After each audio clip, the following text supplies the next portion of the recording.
Essa desgraça não tem alma. Aquilo ali é só uma carcaça, senador Confúcio. Dentro deve ter um demônio de alta patente. Não tem alma, não tem sentimento. Ora, o povo do Espírito Santo que me elegeu, não elegeu um covarde. Eu nasci desmamado, Alexandre de Moraes, tirano sanguinário. Que o presidente dessa casa tem medo do Supremo. Ou tem medo do Supremo ou faz parte dessa cooperativa. A perspectiva desse time era fazer o mal, dizendo ser democráticos. Era prender pessoas, dizendo que elas são terroristas. E era inocentar terrorista, inocentar ladrão de dinheiro público, que roubou dinheiro público, que foi arrolado com nome e apelido na lista da Odebrecht. Ora, o Crezão, a Marielle ainda tá vive. Crezão vive. Morreu nas vísceras do Estado. O que essa casa fará, senhor presidente? Eu quero olhar para ele amanhã e dizer uma declaração dele nos jornais de que não dará prosseguimento ao que foi votado na Câmara, fazendo contenção às decisões do Supremo contra essas duas casas, que ele não vai dar prosseguimento. O senhor já reuniu com aqueles que te apoiam? Se as autoridades brasileiras não queriam que um assunto doméstico ganhasse as páginas do mundo exterior, fizeram tudo errado. O ministro Alexandre de Moraes não poderia nunca ter comprado briga com um homem do porte de Elon Musk. Não poderia, se ele quisesse continuar se dando bem. Mas, ao invés disso, ele acendeu o pavio de um barril de pólvora que vai explodir bem diante do nariz dele. É como se alguém retirasse o pino de uma granada e a arremessasse em sua direção. O que vai acontecer agora é que todo mundo vai ter de correr, sair de perto para não ser atingido pelos estilhaços, porque essa bomba vai explodir, não tem jeito, ninguém mais duvida disso. Elon Musk é um homem que, ao menor espirro, vira notícia no mundo inteiro. Nem a direita brasileira poderia imaginar que teria um aliado tão importante e tão forte em tão curto tempo. Foi um presente que ninguém planejou e esperava. A esquerda caiu sozinha, entregou de bandeja por pura ausência de inteligência. Não adianta dizer que na Rússia, na China e na Coreia do Norte, assim como na Venezuela, a coisa funciona tão bem e que poderia funcionar no Brasil. Não adianta, porque nesses lugares o processo de dominação, de lavagem cerebral e de opressão sempre existiu, ao longo de suas existências, ao longo dos séculos. As gerações já estavam acostumadas, nasceram dentro de um regime, dentro de um processo, e mesmo assim as novas estão acordando e já demandando por mudanças. O Brasil é totalmente diferente. As gerações foram educadas em uma outra cultura. Desde a independência, o país visa apenas a liberdade. E a única ditadura que se viu foi verdadeiramente a de Getúlio Vargas. Mas mesmo assim, aqueles que não queriam o que o povo do leste europeu passava e vivia, não enfrentaram dias difíceis, não enfrentaram dificuldades. Só quem teve problema foi o pessoal que queria a implantação de uma outra ditadura, a deles, que é a mesma que está sendo adotada agora no Brasil, mas que não tem mais chances de ir adiante.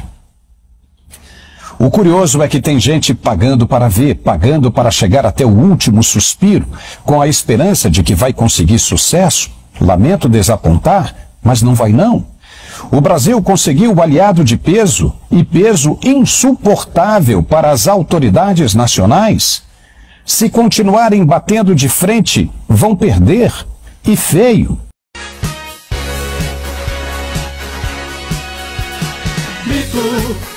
O Brasil tá querendo o mito, nosso povo tá pedindo o mito, queremos o nosso capitão mito.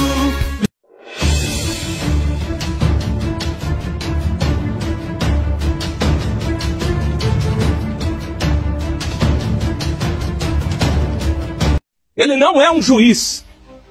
Esse sujeito é um tumor na nossa democracia que precisa ser extirpado. É um vagabundo, eu me recuso a chamá-lo de ministro. E gostaria de estar frente a frente com ele para falar isso pessoalmente para ele. Nem que fosse o último ato do meu mandato. Mas tem muita gente que está aceitando isso, está indo lá beijar a mão desse canalha, chamado Alexandre de Moraes. Tem muita gente com medo. Eu conheço muito patriota que ia pra rua e agora fala assim, cara, eu vou cuidar da minha família, porque talvez eu seja o próximo Clezão. Esse sujeito conseguiu intimidar todo mundo, é um fora da lei, ele faz tudo, ele faz o relatório, ele faz o que quer. Essa casa aqui não pode ficar em silêncio diante de tantos crimes cometidos por esse sujeito, juntamente com a organização criminosa que ele criou, composta de delegados da Polícia Federal, assessores e uma rede toda de uma milícia que ele montou dentro do Supremo Tribunal Federal. E essas revelações... Falou no G20, abre aspas, foi com tristeza que ao voltar ao governo encontrei um país com 33 milhões de pessoas na extrema pobreza, pessoas famintas. E com a volta dos programas, em apenas 1 ano e 11 meses, o retorno de mais de 24 milhões de pessoas da extrema pobreza. Eu nunca vi uma pessoa tão mentirosa, tão canalha, quanto Luiz Inácio Lula da Silva, que nunca deveria ter saído da prisão, é o pai da mentira.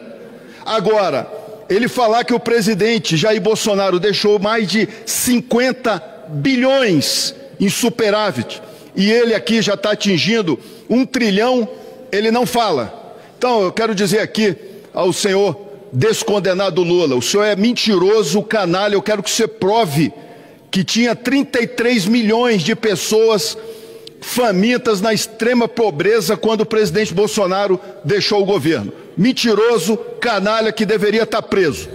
Falando aqui do homem que aconteceu aqui semana passada, e eu em 20 anos na atividade policial, eu nunca vi tanto uma imprensa canalha, políticos de esquerda que mentem, e o próprio ditador ministro Alexandre de Moraes, que disse: homem bom na Praça dos Três Poderes é fruto de discurso de ódio, e a anistia vai gerar mais agressividade. Deixa eu falar aqui para a imprensa, para os políticos de esquerda e para o ditador Alexandre de Moraes. Ele fala que é o discurso de ódio que gera isso. Não, ministro Alexandre de Moraes, são suas condenações de ódio, como, por exemplo, uma faxineira presa com uma Bíblia na mão no Rio de Janeiro foi condenada a 17 anos de prisão. No Espírito Santo nós temos o pastor Fabiano, que ficou 1 ano preso, sem ter feito nada. Temos o vereador Armandinho, que era presidente da Câmara, foi preso sem ter feito nada. Nós temos lá a nossa baiana, que está presa até hoje, por essas decisões desses extremistas, decisões de ódio. Mas eu tenho certeza, só mais 30 segundos, presidente, já estou terminando, mas eu tenho certeza que o presidente dos Estados Unidos, a qual essa esquerda tanto joga pedra, mas não joga pedra em ditaduras, como Cuba, Venezuela, irá ajudar o Brasil a se livrar de ditadores que não respeitam a Constituição, que não respeitam a lei. Quando o Adélio Bispo tentou matar um candidato à presidência da República, era um lobo solitário. Agora um cara que tira sua... é um ataque à democracia. Porra, deixa de ser canalhas, cara.